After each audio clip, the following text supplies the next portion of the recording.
Muy bien, hermanos. Ahora sí, les invito a que abramos nuestras Biblias en Génesis capítulo 11. Vamos a considerar versículo 1 al 9. Seguimos con la serie expositiva de Génesis. Hoy terminamos la primera etapa de Génesis, donde Dios se enfoca en la humanidad toda, pero a partir del capítulo 12 hasta el final, Dios se va a enfocar en una nación solamente, la nación de Israel. Así que Génesis 11, 1 al 9, vamos a estar leyendo y con la ayuda del Señor vamos a estar explicándolo. El tema de esta mañana es un duro golpe al orgullo. Dice así la palabra del Señor: tenía entonces toda la tierra una sola lengua y unas mismas palabras. Y aconteció que cuando salieron del oriente hallaron una llanura en la tierra de Sinar y se establecieron allí.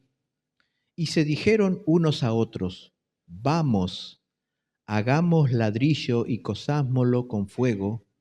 Y le sirvió el ladrillo en lugar de piedra y el asfalto en lugar de mezcla. Y dijeron: vamos, edifiquemos una ciudad y una torre, cuya cúspide llegue hasta el cielo, y hagámonos un nombre, por si fuéremos esparcidos sobre la faz de toda la tierra. Y descendió Jehová para ver la ciudad y la torre que edificaban los hijos de los hombres. Y dijo Jehová: he aquí el pueblo es uno, y todos tienen un solo lenguaje, y han comenzado la obra, y nada les hará desistir ahora de lo que han pensado hacer. Ahora pues descendamos y confundamos allí su lengua, para que ninguno entienda el habla de su compañero. Así los esparció Jehová desde allí sobre la faz de toda la tierra, y dejaron de edificar la ciudad. Por esto fue llamado el nombre de ella Babel, porque allí confundió Jehová el lenguaje de toda la tierra, y desde allí los esparció sobre la faz de toda la tierra. Que Dios bendiga y honre su palabra en esta mañana. Muchas veces hemos escuchado la siguiente frase. Creo que todos hemos escuchado esta frase. El hombre propone, pero Dios dispone. Y muchas veces esto se dice sin ser consciente de lo que significa. El hombre propone, pero Dios dispone. Hay otra frase similar que solemos escuchar: el hombre hace lo que puede, pero Dios hace lo que quiere. Pero la palabra de Dios dice lo siguiente, en Proverbios 19:21, muchos pensamientos hay en el corazón del hombre, mas el consejo de Jehová permanecerá. ¿Qué significa eso? Que el hombre se propone muchas cosas en su corazón, pero al final Dios determinará si eso se hará o no se hará. Dios al final determinará si se hará o no se hará.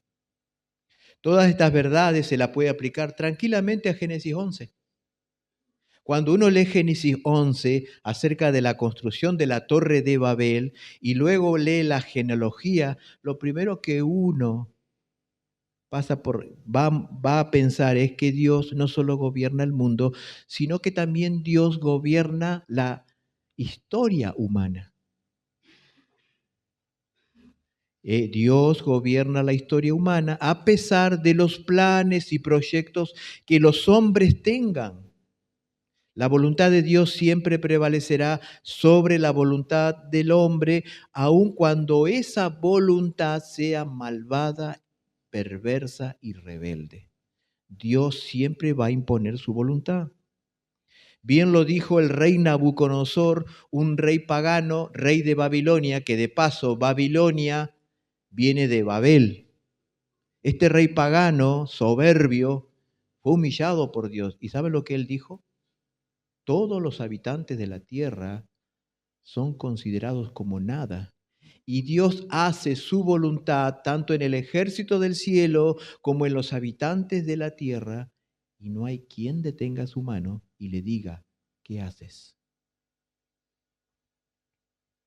Por lo tanto, Génesis 11 nos va a enseñar que Dios tiene la última palabra, que Dios hará su voluntad por encima de la voluntad del hombre, porque el cielo, no la tierra, el cielo gobierna.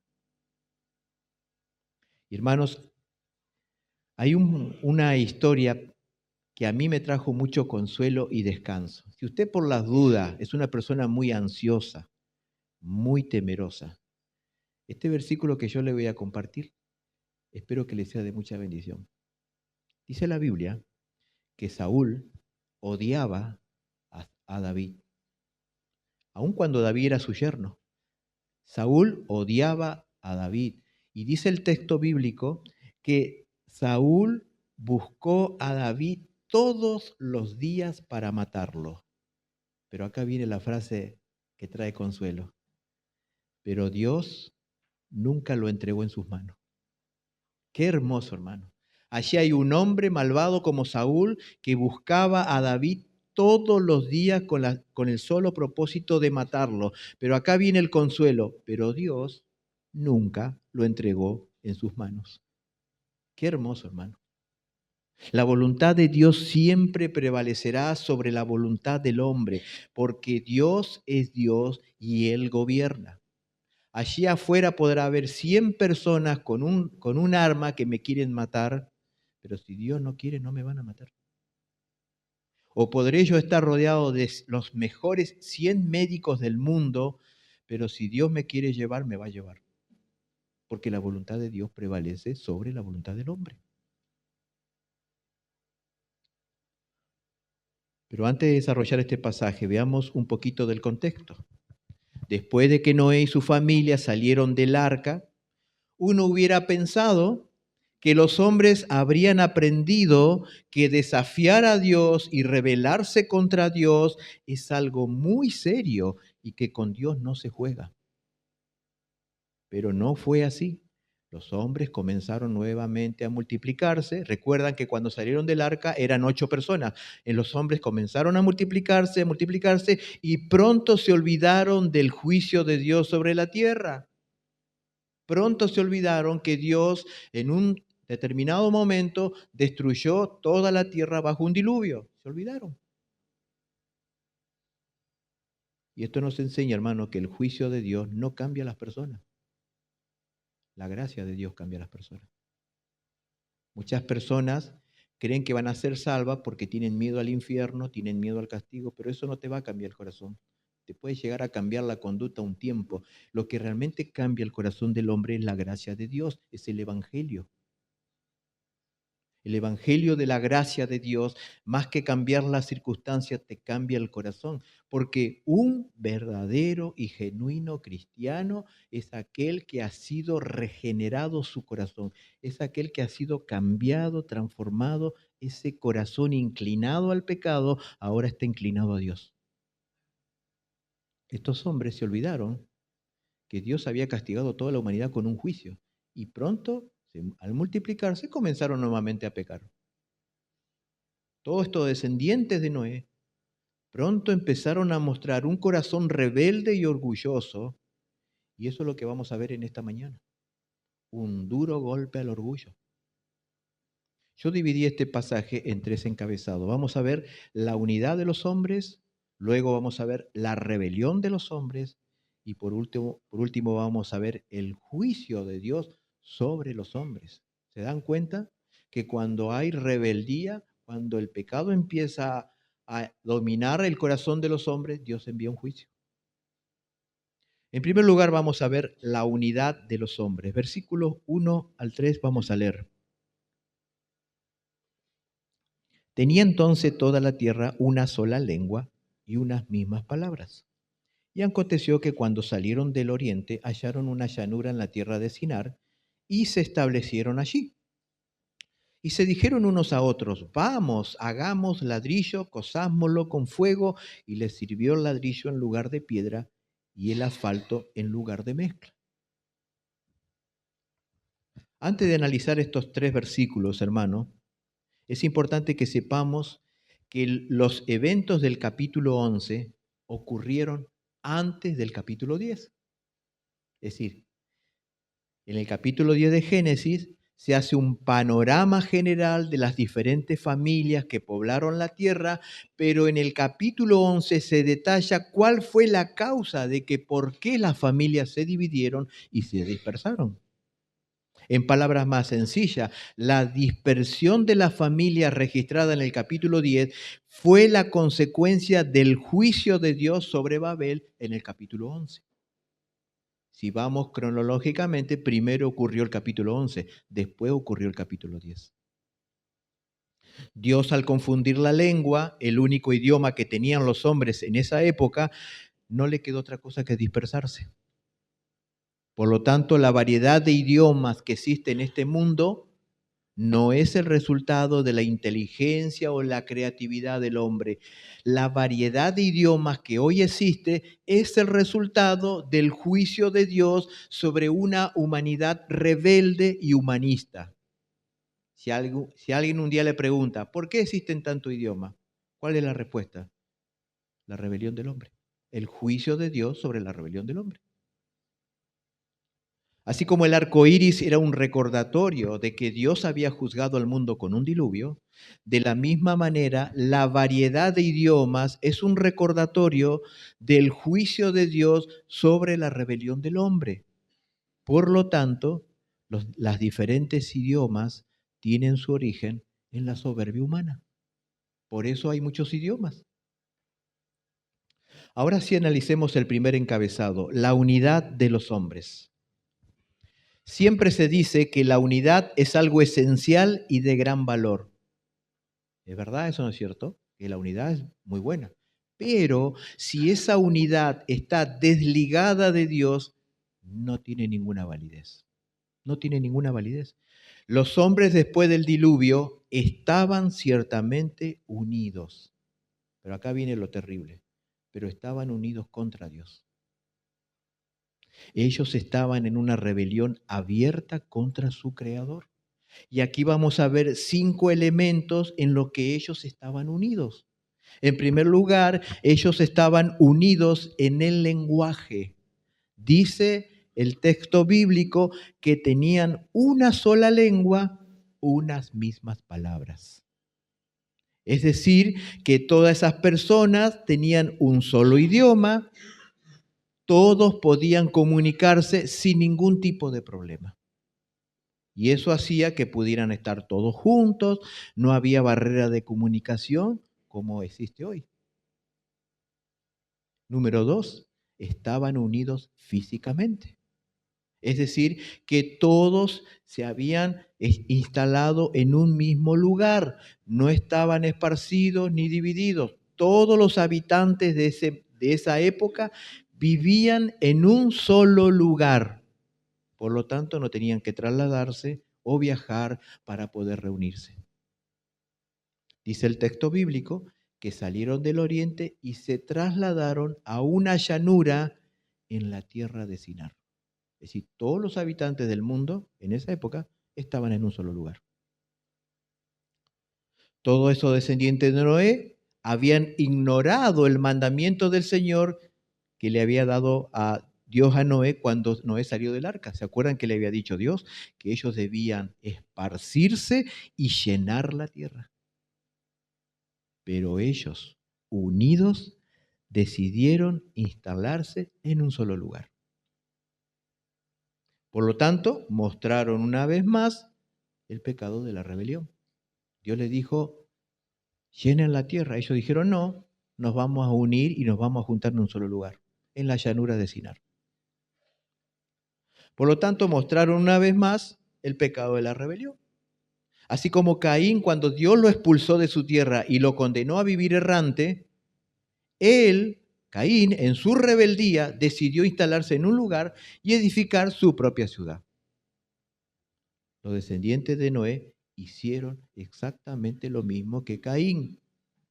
La descendencia de Caín murió, pero el espíritu de Caín seguía vivo. El espíritu de Caín seguía en vigencia. No había desaparecido ese espíritu rebelde y humanista. Número 3, ellos también estaban unidos en sus pensamientos. Dice el versículo 3, y se dijeron unos a otros. Es decir, que todos estaban de acuerdo en lo que querían hacer. No había desacuerdos en edificar aquella torre. Todos estaban de acuerdo. El espíritu de rebeldía estaba en la mente de todos ellos.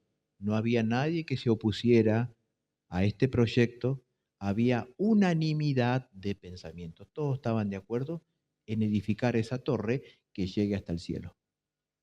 En pocas palabras, se animaron unos a otros a llevar adelante lo que todos pensaban. 4, estaban unidos políticamente. Dice el pasaje, y se dijeron, vamos, edifiquemos una ciudad. ¿Qué es lo que estaban diciendo ellos al edificar una ciudad?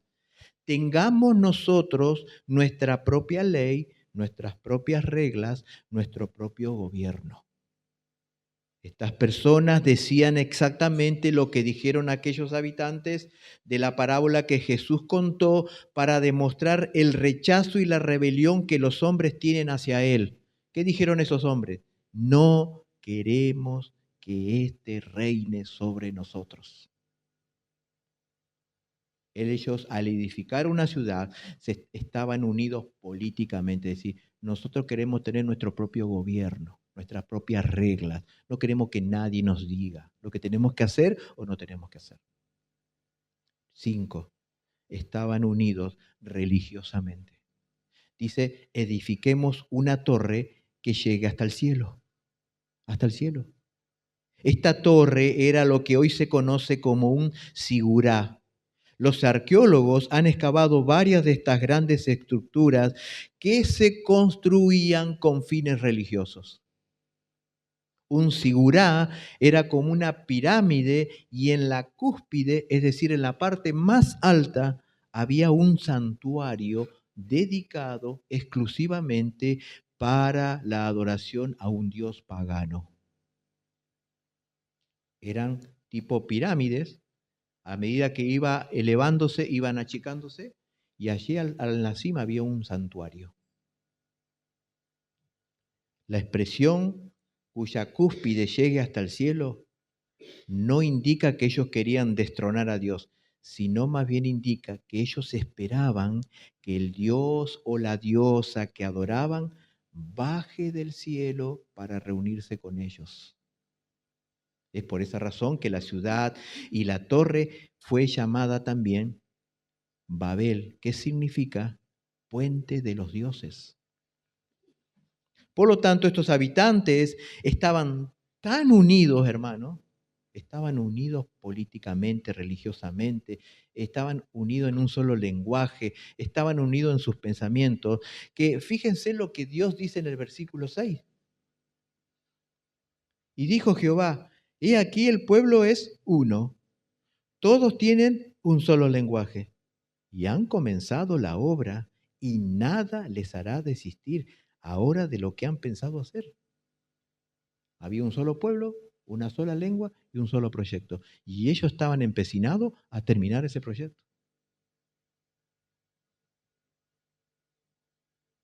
Hermanos, aquí aprendemos una gran verdad. Lo más importante no es estar unidos. No es estar unidos.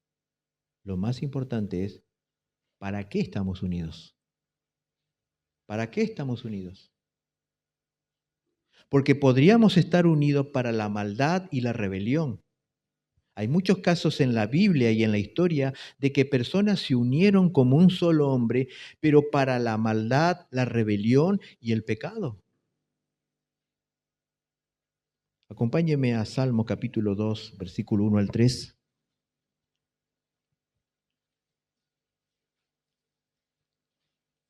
Ese es un salmo mesiánico que habla acerca de Cristo. Nuestro hermano Amadeo lo leyó el domingo pasado, pero es importante volver a leerlo. Salmos capítulo 2, versículo 1 al 3.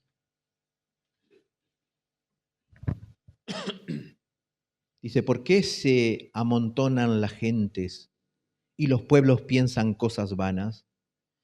Se levantarán los reyes de la tierra y príncipes consultarán unidos contra Jehová y contra su ungido, diciendo, rompamos sus ligaduras y echemos de nosotros sus cuerdas. Interesante. Este salmo se cumplió cuando Cristo vino. Pilato y Herodes estaban enemistados, pero ellos ese día se unieron para condenar a Cristo. Por eso, hermano, como yo decía, lo más importante no es estar unidos, sino ¿para qué estamos unidos? Estas personas del Salmo 2 se habían unido para pelear con el Señor, y esta unidad es diabólica y destructiva. Hermano, ¿qué aprendemos de este primer encabezado? Que en este mundo caído se está librando una guerra sin cuartel entre el reino de los hombres y el reino de Dios, entre el reino de las tinieblas y el reino de la luz. Pero el reino de los hombres, aun cuando ellos se unan, van camino al fracaso. Nada ni nadie podrá derrotar al reino de Dios. Nada ni nadie. Y cuando uno va al final de la historia, puede contemplar en el libro de Apocalipsis el fracaso del hombre y la victoria de Dios. Ustedes saben que el libro de Apocalipsis no se escribió tan solamente para dar una cierta cantidad de profecías. El libro de Apocalipsis tenía como propósito animar a los cristianos que estaban siendo perseguidos por Nerón para mostrarle que al final de la historia Dios es el que trae la victoria. En Dios está la victoria. Aunque ellos ahora estaban sufriendo persecución y muerte, pero al final de la historia Dios es el que va a triunfar. Yo le voy a dar un ejemplo práctico para que usted pueda comparar lo que yo estoy queriendo decir. Vamos a suponer que su equipo favorito de fútbol juega con el rival de toda su vida. Y usted ese partido no lo pudo ver, pero se enteró que su equipo favorito ganó 4-3. Usted lo ve al otro día y empieza el primer tiempo y su equipo favorito pierde 3-0, va perdiendo 3-0. ¿Cómo usted va a ver el segundo tiempo? ¿Afligido? ¿Temeroso? No, porque usted ya sabe el resultado final. Y hermano, eso es exactamente lo que Apocalipsis fue escrito. Apocalipsis fue escrito para decir a los creyentes, no se enfoquen en el sufrimiento de hoy. Dios al final gana. Dios al final ya gana la victoria. Por eso decía al comienzo, hermano, los hombres por más que se unan con maldad y quieran pelear contra Dios, Dios va a ganar al final. Entonces hemos visto la unidad de los hombres. Estos hombres ciertamente estaban unidos, pero estaban unidos contra de Dios, en contra de Dios, porque ellos se querían independizar de Dios. En segundo lugar, vamos a ver ahora sí la rebelión de los hombres. Versículo 3 y 4. Volvemos a Génesis. Versículo 3 y 4. Y se dijeron unos a otros, vamos, hagamos ladrillo, cosámoslo con fuego, y les sirvió el ladrillo en lugar de piedra y el asfalto en lugar de mezcla. Y dijeron, vamos, edifiquémonos una ciudad y una torre cuya cúspide llegue hasta el cielo, y hagámonos un nombre, por si fuéremos esparcidos sobre la faz de toda la tierra. La rebelión de los hombres. En este segundo encabezado no solo se ve claramente la unidad de los hombres, sino también se puede ver la rebelión de los hombres. Ellos unidos se animaban unos a otros diciendo, vamos, hagamos, cosamos ladrillo, edifiquémonos y hagámonos un nombre. Todas estas expresiones verbales eran un mensaje desafiante a la voluntad del Señor. Todas estas declaraciones eran evidencia de que ellos querían independizarse de Dios, querían tener autonomía propia. Y de eso se trata el orgullo, hermano. ¿Qué es el orgullo, hermano? Orgullo es, grábese esta frase, hermano, desplazar a Dios de mi vida. Eso es el orgullo. Es desplazar a Dios de mi vida. Es quitar a Dios de mis planes, decisiones, pensamientos. Si ustedes se dieron cuenta, estos hombres no mencionaron a Dios en ningún momento. Ellos querían independizarse de Dios, tener su propia ciudad, su propia torre, su propio Dios, sus propias reglas. Esta generación postdiluviana era humanista en gran manera, al igual que la generación que pereció en el diluvio. Eran humanistas. Si usted se dio cuenta, Dios dice los hijos de los hombres. ¿Por qué los llama los hijos de los hombres? Porque el hombre era el centro de esa gente, no era Dios, los hijos de los hombres.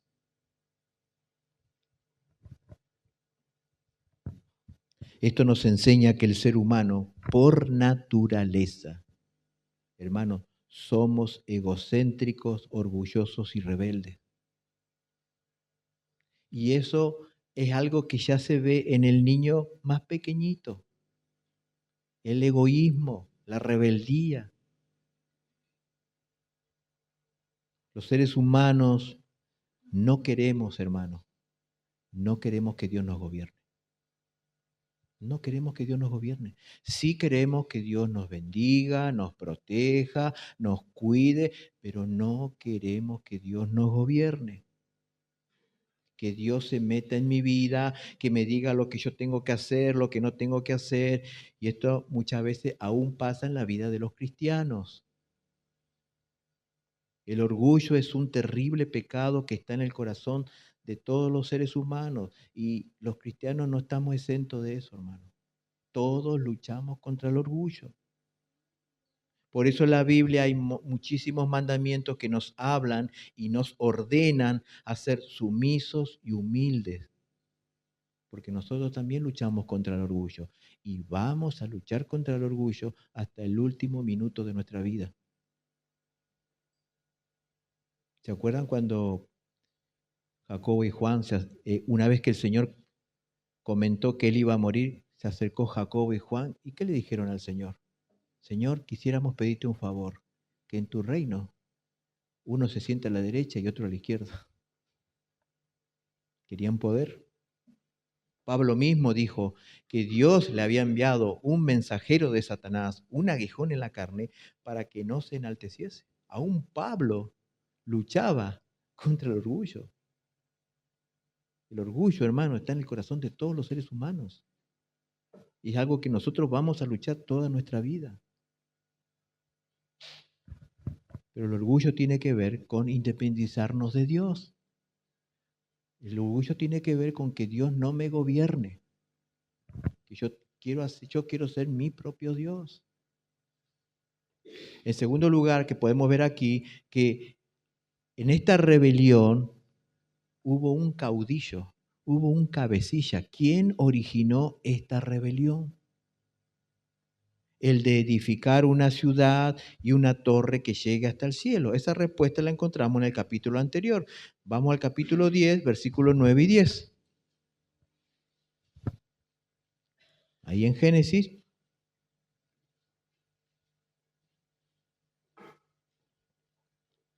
Dice versículo 9 y 10 del 8, dice, y Cus engendró a Nimrod, quien llegó a ser el primer poderoso en la tierra.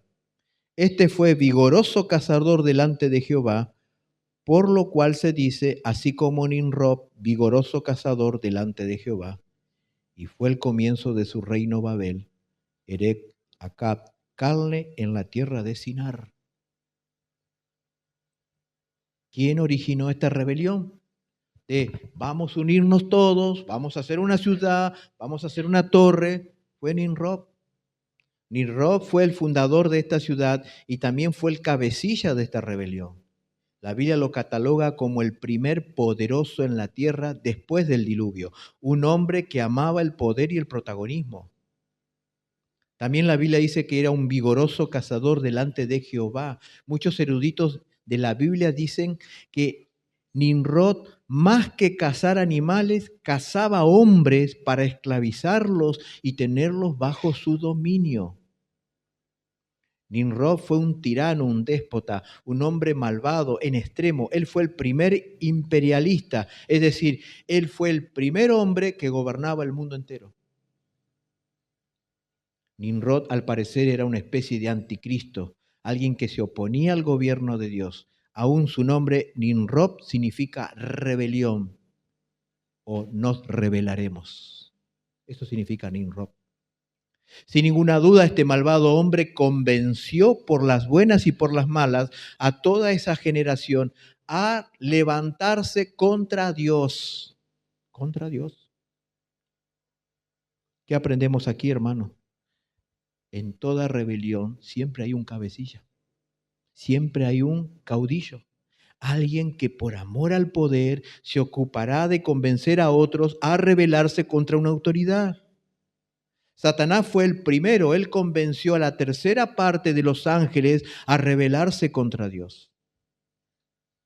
Moisés, el escritor de Génesis, también sufrió una rebelión contra él mismo. Los hijos de Coré convencieron a 250 personas para sacarlo del liderazgo de Israel. Y el rey David también le sucedió lo mismo. Su propio hijo Absalón convenció a muchísima gente para sacar del trono a su propio padre. En toda rebelión siempre hay un cabecilla. Siempre hay alguien que ama el poder y el protagonismo y convence a los demás para obtener más poder. La rebelión no solo es un pecado diabólico, sino que también es un pecado que contamina a mucha gente y trae terribles consecuencias. Entonces, ¿quién originó esta rebelión contra Dios? Nimrod, un hombre poderoso, en influencia, que amaba el poder y el protagonismo, convenció a toda esta gente a independizarse de Dios. El segundo detalle para destacar es cuál era el propósito de esa rebelión. Dice el versículo 4, hagámonos un nombre. Hagámonos un nombre. Toda esta generación comandada por Nimrod, al edificar una ciudad y una torre que llegara hasta el cielo, tenían como propósito buscar grandeza, poder, reconocimiento, fama, pero sin la aprobación y la presencia de Dios. Recordemos que la generación de Set, generación que vivió antes del diluvio, se nos dijo que ellos invocaban el nombre de Jehová. Ellos dieron inicio a la adoración a Dios. Pero esta generación del capítulo 11 era todo lo contrario. Ellos querían rendirse gloria a ellos mismos. Esta era una generación orgullosa y vanidosa. Hagámonos su nombre. Buscaban fama, poder. Estas personas querían ser ellos su propio Dios. Y este es el mal que caracteriza a toda la raza humana. Comenzó con Eva cuando el diablo la tentó a comer del fruto prohibido, prometiéndole que si ella comía ese fruto que Dios había prohibido, ella llegaría a ser como Dios. Y a Eva le agradó esa propuesta. ¿Por qué? Porque ella dejaría de ser alguien que está bajo el gobierno de Dios y ahora estaría al mismo nivel que Dios. Y desde ese momento, hermano, desde la caída del hombre, todo ser humano quiere ser su propio Dios. Quiere manejar su propia vida y constantemente anda en busca de grandeza, poder, reconocimiento, fama y aplauso. Ese germen de Nimrod sigue en el corazón de todos nosotros. Acá surge una pregunta. ¿Es malo ser famoso, grande o reconocido? ¿Es malo o es bueno? ¿Qué piensan ustedes? ¿Es malo ser famoso, reconocido y grande? No, no. Lo malo es cuando yo busco eso. Pero si Dios me otorga fama, grandeza, reconocimiento, eso no está mal. ¿Y por qué digo esto? Porque en el siguiente capítulo, capítulo 12, versículo 1 y 2, ¿qué le dijo Dios a Abraham? Fíjese en el capítulo 12 de Génesis, versículo 1 y 2.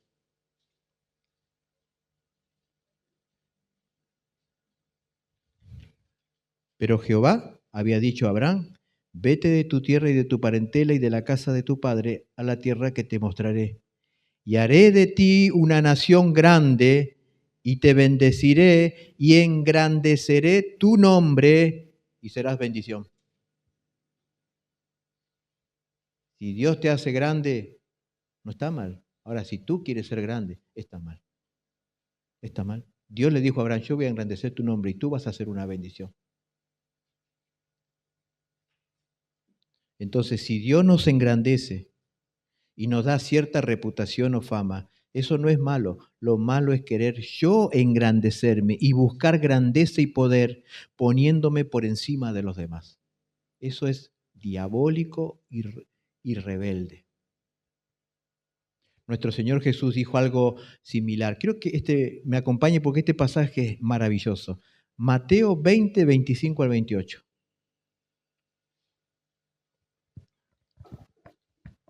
Este pasaje es precioso, hermano. Si no lo tiene marcado, hágalo, porque es precioso lo que dice el Señor aquí.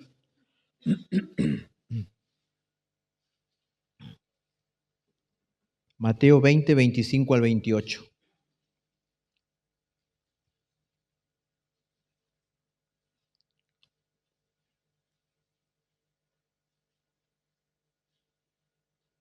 Entonces Jesús, llamándolos a los discípulos, dijo, ¿sabéis que los gobernantes de las naciones se enseñorean de ellas y los que son grandes ejercen sobre ella potestad?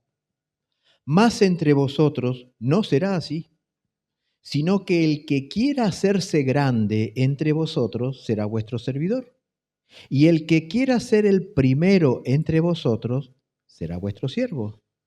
Como el Hijo del Hombre no vino para ser servido, sino para servir y para dar su vida en rescate por muchos. El Señor aquí no prohíbe que alguien anhele ser grande. No lo prohíbe. O ser el primero. Lo que el Señor enfatiza aquí es que en su reino, en su iglesia, la grandeza y el poder viene a través del servicio, no del egoísmo. No del egoísmo, viene a través del servicio. Los grandes y poderosos en su reino son los siervos, los que han renunciado a su egoísmo para servir a los demás. Esos son los grandes en el reino de Dios. Por lo tanto, hermano, ¿quieres ser grande y reconocido? Haz lo que Cristo hizo. No vivió para ser servido, sino que vivió para servir y dar su vida por lo demás. Si haces esto, serás grande y reconocido. No es malo ser grande. No es malo anhelar ser el primero, pero en el reino de Dios, ser grande y ser primero es ser siervo de todos. En el mundo, el más grande es aquel que más personas tiene a su servicio. En el reino de Dios, el más grande es aquel a quien más personas sirve. Entonces, la manera de pensar del mundo es diferente a la manera de pensar de Cristo. En el mundo, los más grandes son los que están allá arriba. En la iglesia, el más grande es el que está allá abajo. Por lo tanto, no es malo ser grande si uno sigue los principios de la palabra de Dios. Entonces vimos la unidad de los hombres, la rebelión de los hombres, pero ahora vamos a ver el juicio de Dios sobre los hombres.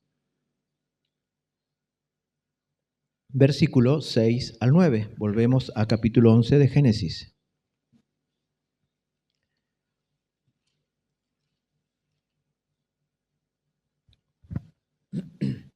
Y dijo Jehová, he aquí el pueblo es uno, y todos tienen un solo lenguaje, y han comenzado la obra, y nada les hará desistir ahora de lo que han pensado hacer. Ahora pues descendamos y confundamos allí su lengua, para que ninguno entienda el habla de su compañero. Así los esparció Jehová desde allí sobre la faz de la tierra, y dejaron de edificar la ciudad. Por esto fue llamado el nombre de ella Babel, porque allí confundió Jehová el lenguaje de toda la tierra, y desde allí los esparció sobre la faz de toda la tierra. El juicio de Dios sobre los hombres. Estos versículos registran el obrar de la Santa Trinidad, contra la acción desafiante de esa generación que estaba dispuesta a llevar su malvado proyecto. Descendamos y confundamos. Fueron las palabras del Dios Trino. Descendamos y confundamos. Dios Padre, Dios Hijo, Dios Espíritu Santo deciden confundir el idioma con el propósito de dividirlos y esparcirlos por toda la tierra para detener esa obra que no era otra cosa que un monumento a la rebelión del hombre. Aquí vamos a considerar algunos detalles importantes, hermanos. Número 1, vamos a ver la misericordia de Dios. La misericordia de Dios. Dios no mató a esta generación rebelde. ¿Recuerdan? Todos estaban en rebelión contra Dios. Dios no los mató. Ellos merecían morir, pero Dios en su misericordia le aplica un castigo menor a su pecado. En vez de matarlos, los esparce por toda la tierra, mostrando Dios una vez más su misericordia y paciencia con sus rebeldes criaturas. Hermanos, si hay algo que se destaca en el libro de Génesis, es la misericordia de Dios. Eva y Adán pecaron y Dios dijo, el día que comieres morirás. Y no murieron en ese mismo día, murieron cientos de años después. Caín mató a Abel y Dios no lo mató a Caín. Le dio inclusive una señal para que no lo matasen a él. La misericordia de Dios. Dios comunicó que iba a enviar un diluvio. Hizo pasar 120 años. La misericordia de Dios. Aquí esta generación rebelde, Dios no los mata, los esparce. Siempre Dios mostrando misericordia ante la rebelión de los hombres. Hermanos, si hoy no estamos en el infierno, es por la misericordia de Dios. Porque todos merecemos el infierno. Todos. Porque todos por naturaleza somos rebeldes. Número 2, Dios tiene la última palabra. Eso es lo que vemos aquí, hermano. Los hombres con mucho esfuerzo y pasión se propusieron edificar la torre, pero Dios determinó que no la iban a terminar. No la iban a terminar. Porque Dios gobierna y regula la historia humana. Como decíamos al principio, el hombre propone, pero Dios dispone. Noten lo siguiente para apoyar este punto. Los hombres no querían ser esparcidos. Dice que ellos edificaron esa torre para no ser esparcidos, pero Dios los esparció. Los esparció por toda la tierra. Estos hombres estaban unidos, pero Dios los dividió en muchas familias y naciones. Estos hombres querían terminar la torre, pero Dios lo hizo abandonar.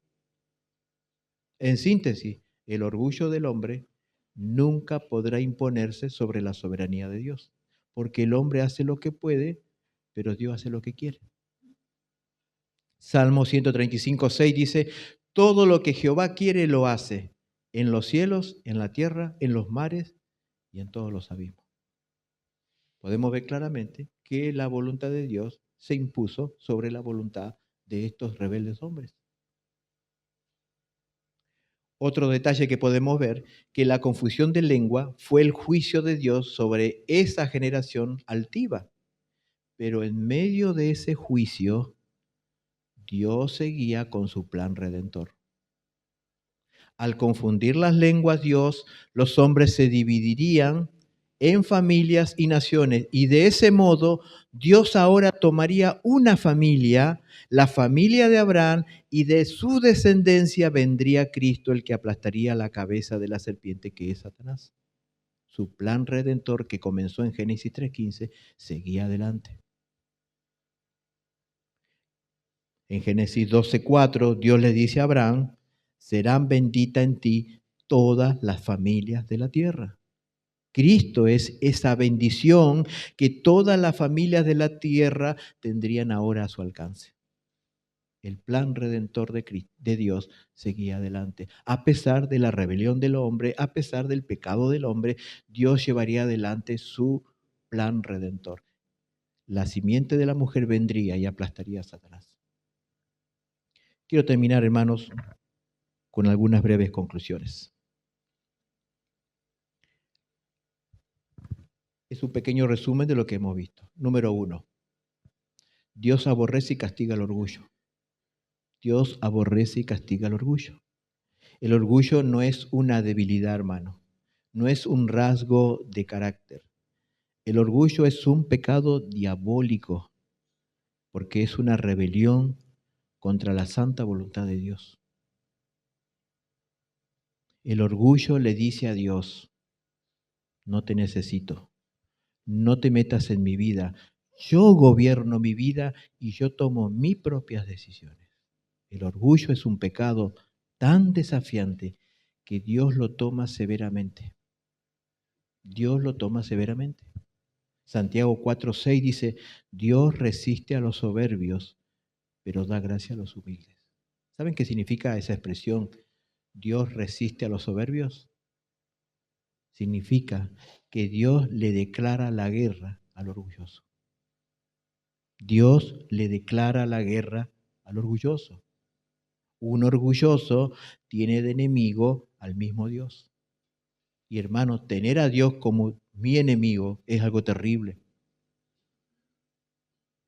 En Salmo 31:23 dice el salmista que Dios paga abundantemente al que procede con soberbia.